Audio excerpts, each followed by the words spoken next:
15 private homes in Kharkiv burned down as Russian kamikaze drones hit an oil depot, resulting in a fuel spill. The number of injured rose to 57, the mayor of Kharkiv reported. My mother-in-law called my husband and said that there was an explosion on a nearby street and there was a huge fire. She said she has never seen something like this before. Then she called back in 15 minutes and said that their house is on fire. She started screaming, and it was the last thing we heard from her. A gas station was hit, and there was a leak of gas and fuel. It caused the fire. They were my relatives. Grigori lived there. He was around 30 years old. His wife Olha and 3 children around 8 years old, 4-year-old, and a 10-month-old.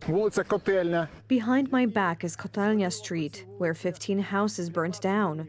There was a family in one of the houses, 5 people, 2 young parents and their 3 children. They all died. They were burnt alive.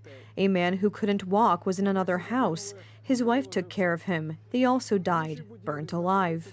Russia has carried out an attack using drones on the city of Kharkiv in Ukraine, resulting in the deaths of 7 people, including 3 young children.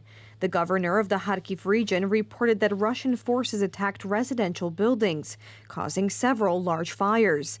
The Ukrainian Air Force reported that air defense and mobile drone hunter groups managed to shoot down 23 of the 31 drones fired by the Russians that flew toward Kharkiv and Odessa.